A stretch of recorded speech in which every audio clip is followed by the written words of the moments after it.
In this video, we are going to do some higher time frame analysis on the Euro versus the Aussie, and we're going to use this as a series to help us understand how we can perform higher time frame analysis. So we're going to start with episode 1 today, and over the next couple of weeks, we're going to monitor the Euro Aussie and see how it's performed based on our analysis and how we may need to reassess based on price action behavior over the coming weeks. Okay, so this is episode 1. I'll provide some foundation on an initial assessment, and we'll look at different timeframes. We'll form a view, and then we will monitor this as price moves into the future. And I'll come back to this over the next couple of weeks. It might take us a couple of months as we analyze Euro versus Aussie, and this will be a great learning experience to see how we can assess price and forecast future price action behavior. So this is a weekly chart, as I've said. Let's start over here on the left-hand side. We have a move up and a move down that barely touches the low there. Let's just see how far. So right there just takes liquidity, okay, and starts moving up. Our initial draw on liquidity would be these highs that we see. Okay, so that would be the initial draw on that move, and then obviously these equal highs on the left. So we've had a nice run in the Euro Aussie. Okay, we've taken out all the liquidity that resides at these highs, and now we've had a move down. Okay, now that's most likely to balance some level of inefficiency down there. And again, we've taken out the highs. So very, very nice run. Now we can see that we've taken out a swing low, right? This little swing low here has been taken out with this move, and it's taken out that swing low with some nice price displacement, leaving this gap, right? We've got a gap here, and we can see we have been trading inside of that gap for quite some time. This is, remember, a weekly chart. So this little gap here, after we've taken out this swing low, that move down here has left a gap, and since the last few weeks we've just been trading inside of that gap. Okay, so I now want to just continue and assess this and kind of work out, okay, where do we go from here? So we've established that we've taken out a swing low on the left, had nice price displacement, and it's come back up into this gap and then traded lower into this gap, right? However, price has pretty much been contained in the gap here on the highs. Okay, so we've got this open gap at the moment that hasn't been completely balanced. So what I will do is I will typically draw a box around that. So let me do that, and I'm going to draw a box on that inside of TradingView. Okay, so I'm going to grab a box and I will draw that from this low to that high, and I'll shade that across. So that's the weekly current open gap. Okay, now I'm going to drop into a daily time frame and see what we have here. So we can see this is the weekly gap down the bottom. That's where price is currently being supported. Okay, now we can see on the daily chart we have, this is the current swing down. This swing has been taken out, right, with this move, right? And in doing so, there has been a gap that's been formed. Okay, we've already traded through there and above. Okay, so currently this swing's being taken out. This swing's being taken out, right? So we've had quite nice moves down each time, taking out swing lows. Okay, and we are currently sitting inside of this gap at the moment, right? We can see price has been contained within that gap. That gap has been formed after we've taken out this swing low. Okay, so nice price displacement, taking out that swing low, leaving this level of inefficiency behind, which we have now come into. Okay, so I will draw a box around this swing high, okay, on TradingView again. So this is a daily level gap. Now notice that we don't fully close that gap, right? It goes up, doesn't fully close it, and comes back down. I will use a different color here to establish that and remind myself that that is a daily versus a weekly. So that when we're jumping down on lower time frames, we can identify the different time frames and where those gaps are.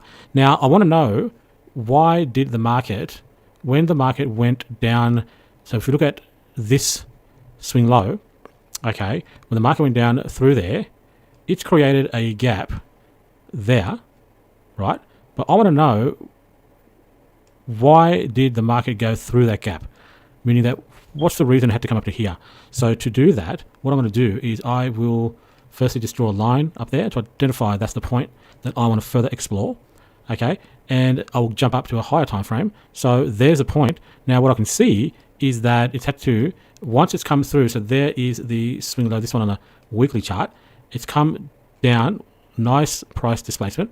Okay, so it's come down and then had a retracement back up. There's been no gaps created on this move down, and so the reason it's coming back up is to come back up into this upper green candle. Okay, so that's why it's gone up to that level. Okay, so it's coming into that green candle. Okay, So that kind of gives me an idea of why it's kind of had to move up to where it has. And that explains why it overshot, because it's coming into this green candle. Overshot it by a little bit. Let's actually put a marking there as well.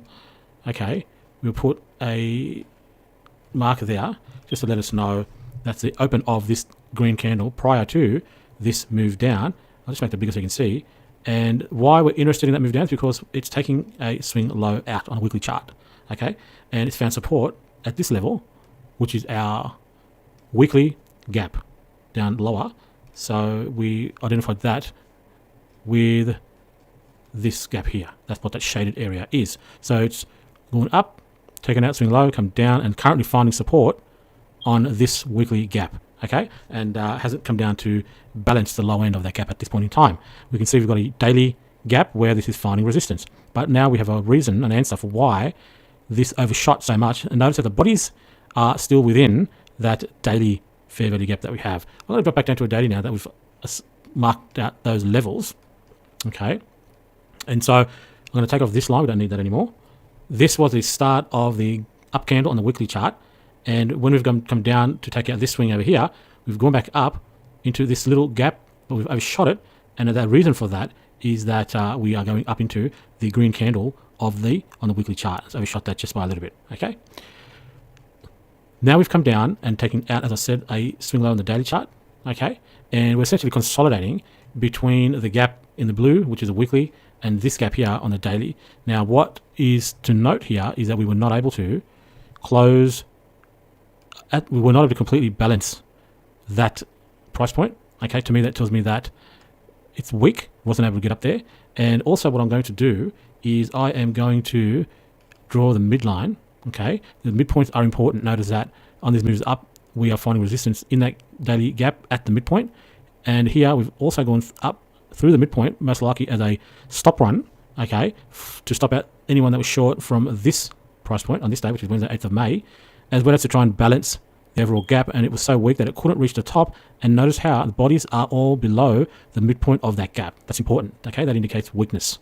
Okay, so in summary, so far we can see on a weekly chart we have gone through swing lows. Okay, so we've gone through this swing low with a closure using this candle and traded below into this gap on the weekly. Okay, and we've tried to come back up to balance this gap that was here. Right, and we've kind of stayed contained within there. Okay, so let's also draw that on the weekly chart. So this is a gap that's important.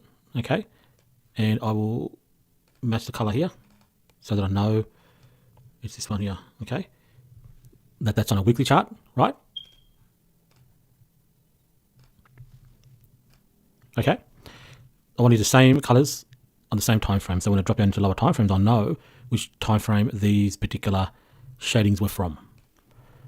Okay, so we've taken out this swing, tried to move up to balance here. We've continued to go down, okay, and taken out this swing. Now we are still finding support at this weekly gap. Okay, currently we're finding resistance on the daily gaps. Okay, we have now some liquidity resting below current price on the weekly chart. Okay, so we have still not balanced this weekly gap. Okay, and it's interesting to note that if the market is going to go back down here to balance this weekly gap, then there is liquidity that it can take, right, on the way down to balance a level down here. And that's important because I like to see if the market is going to reach for a level, then on the way can also grab liquidity, and we can certainly see that here. Now I'm going to just start to note things that I see in the chart. I see double top.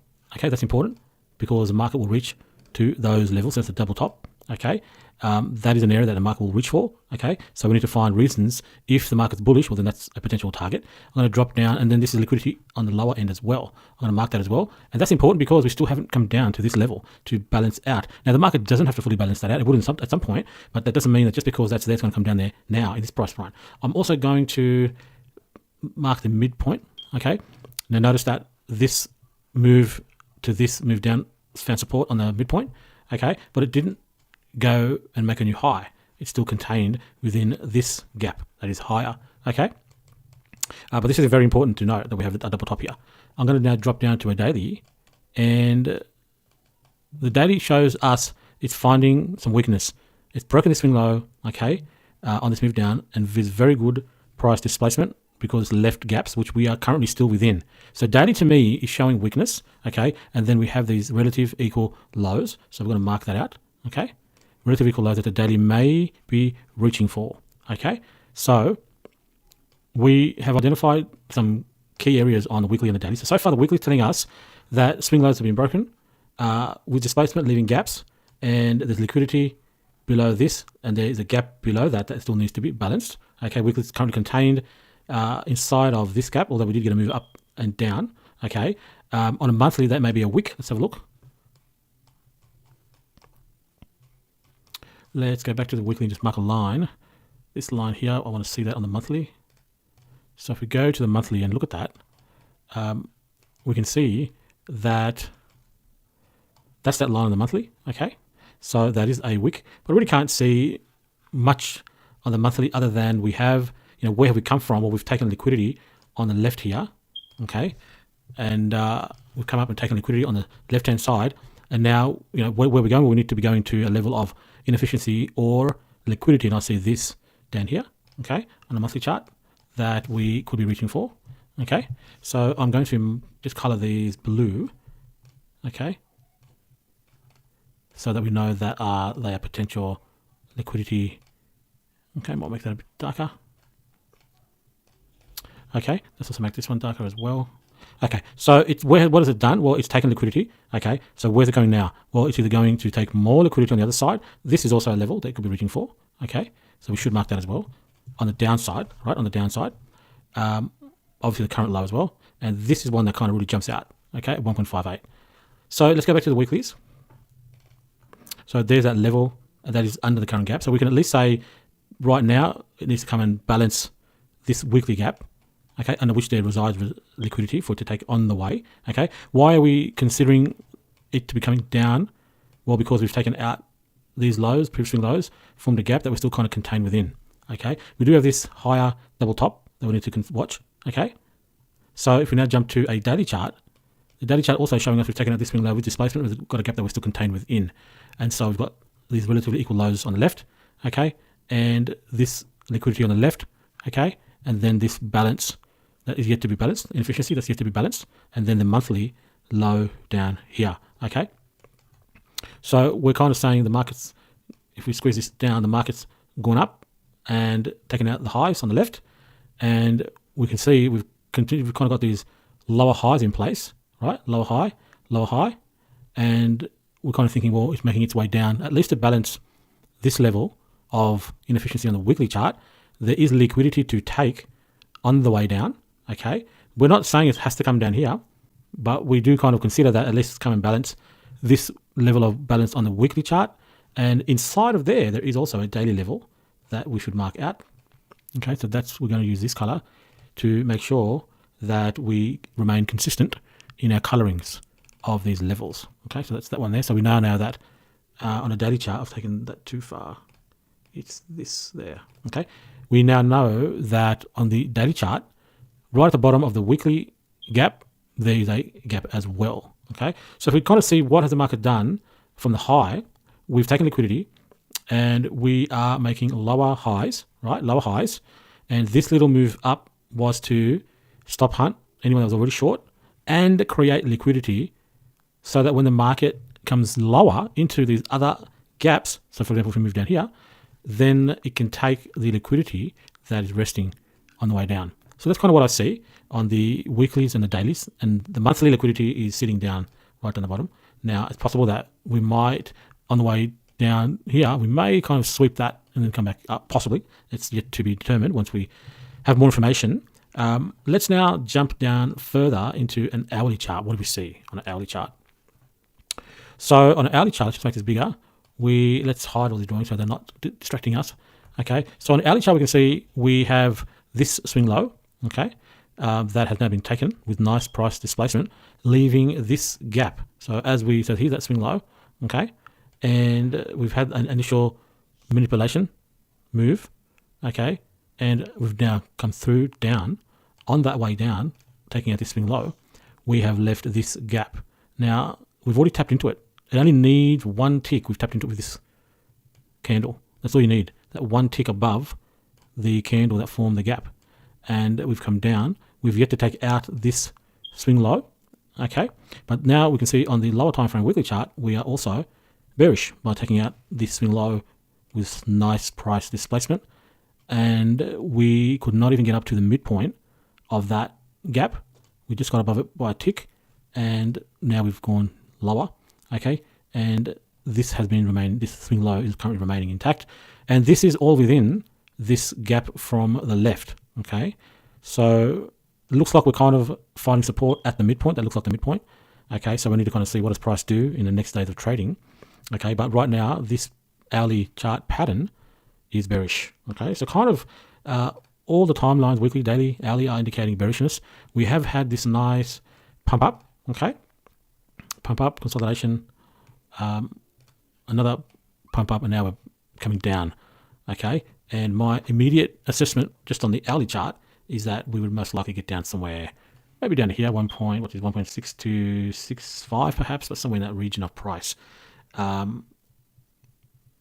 Yeah, so only time will tell. That's what I'm thinking on the hourly chart. Let's just put a line there, okay? And I will put, let's just say it's there. And you can see that is in alignment with the support level of the weekly fair value gap. So we've got some reason to be going down there. And we also, as I said before, if I'm expecting a market to get down to a level, I want to see some liquidity in its way that the market can take. So that level there certainly is liquidity. There's a lot of stops from people who may have longed the market, okay? And we can also see there's a couple of gaps where the market needs to come back down into. I'd like to see that as well. And I'd like to see how does price behave at those gaps.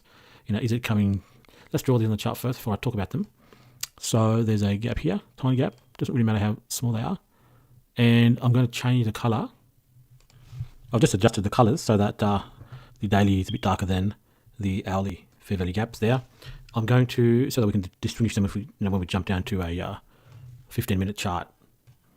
Okay, so I will evaluate what price does. That's if I'm watching this market, okay? I'm not going to be watching this one live. It's not a pair that I trade. This is more a video for a learning experience that we will use for the next probably 12 weeks, which is 3 months, to see how price has behaved based on our assessment. And we'll continue to assess this market over the coming weeks and update our views and bias based on what we see as more price comes onto the chart.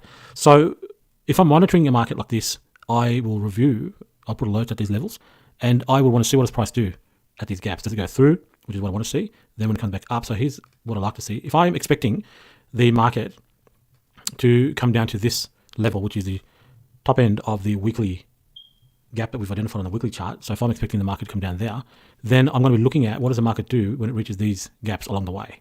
Okay.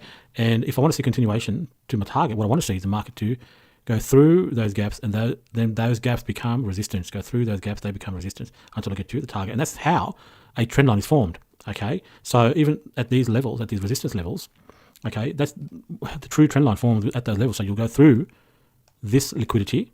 What does the market do next? It then tries to find a level of imbalance or liquidity higher, right? It does that every time liquidity is taken or inefficiency has been rebalanced. The market turns around, looks for and seeks the same on the other side. So that's how a trend is formed. We'll go through there, and there might be something up here that it needs to do, and that could just be this level of this bottom end of the daily fair value gap. Then it continues down. It goes through here, and then it continues like this. This is kind of what I want to see, okay? And then down to here. Now, if I don't see that, for example, it comes down and either doesn't go through, starts to find support, then I'll reassess. Or if it comes down, okay, goes back through and then finds support, then I need to reassess. Okay, so that's how I look at what these gaps are doing. So I need to know what's price doing at these levels. Okay, that's only if I'm monitoring the market. As I said, I'm not going to be monitoring the Euro Aussie. We'll have to analyze this next time we're visiting these charts. So on the hourly, I am also bearish. Okay, let's have a look at the 15-minute, which is the last time frame that I will assess. And I can also see that we have gone through our swing, okay, swing low with nice price displacement. Okay, we have formed a gap at this level, and we've come into that gap, right? Just coming into that gap by that one tick is enough. Okay, we can always go higher into the gap. That's okay. Whoops, let me grab the right shape there. We can go once we're coming up into there. It doesn't have to stop just at the start of the gap. We can come into that gap. I want to see it come into that gap and I want to be looking for indications that we're going lower, okay, based on the fact that we have taken out these swing lows with displacement. Displacement means nice down candles with gaps, and then we come back into the gap, and that's, whoops, we'll come back into the gap, and that's where I'm looking for my indications that price is going lower towards the direction that I'm interested in. Now on the 15-minute chart, we need to clear this, which will be support, okay, because we're inside of a daily gap, or maybe that's daily. I think, yeah, it's a dark color, that's daily gap. Okay, so we need to see how does price behave in this gap on a 15-minute, which is at the bottom end of that daily gap. Notice that these gaps are at the bottom ends and top ends of these higher time frame gaps, okay, because that's where you might find support. So on a 15-minute, I'm going to also draw in that gap, just that bottom one, because that's an important one based on where it is at, okay. So I'm going to draw that one in there, okay. Okay, so I've just chosen that color for gap on the 15-minute chart, and that's as far as I'll go, okay. So there's no need to do any more analysis on this. We've looked at the monthly, weekly, dailies, hourly, and the 15 minutes. We've established a bearish bias on the Euro Aussie, and we will now continue to monitor this over the next couple of weeks and see how we need to adjust our assessment, our analysis, our evaluation of this pair based on new price information, okay. And so right now our view is that we are headed to the bottom, at least the top end of this weekly gap at 1.62, let's just call it 1.6260, okay. 1.16, funny numbers, 1.6260, okay. And let's put a line there. I will put a line there, and let's calibrate that to 60, make sure that's correct, okay. And that actually aligns with this level. And notice that liquidity sits right above the top end of this fair value gap that we've identified from the weekly chart. Now let me make this a different color. Okay, so we're saying we are expecting price to get down there. Obviously, this is just for a learning experience. We're not by any means guaranteeing price will get down there. The market is very volatile and anything can happen, right? So this will be something we will monitor over the next few weeks, 3 months, and see. It's a learning exercise for you to understand how to do some analysis on higher time frames, establish a bias, establish where you feel price might be headed, okay, and then we monitor that and see what happens, okay. So that's kind of the interim, I would say, short to medium term price point, 1.6260. We don't need to get the exact high or the low, okay, but I think longer term, on the weekly basis, I think we need to get down to that level to balance where this weekly gap is, and then maybe on a monthly basis, take out this liquidity. Notice that there is a gap there, right? You often find when the market needs to reach to a level, which is the gap, there'll be liquidity to take on the way. Let's mark this as well. This is on a weekly chart, okay? I like to see gaps above, if we're expecting price to come down, I like to see gaps above liquidity. So I can take liquidity and balance at the same time. So let me get the right color here for this, okay? So that I think is a longer term objective, and that'll balance this gap, it'll fill that gap. For now, we are simply, and the medium term is back down to the balance of this weekly gap, and I think in the interim, we are looking for this 1.626, okay, on the 15-minute time frame, okay. So I hope that you will follow this series along. I will create a playlist for this so that you can just monitor the playlist in itself. And prior to the next video coming out, I want you to do your own analysis and see if you can identify the same kinds of things that I've identified on these charts. Mark it out on your own charts, and also monitor the market over the next few days, maybe the next week. And I'll try and post up episode 2 of this at the end of next week and see where the market come into. So that'll be 5 days of trading. So sometime end of next week, I will post an update, and that'll be episode 2 on the Euro Aussie high time frame analysis. Okay, so I will now talk with you in a future video.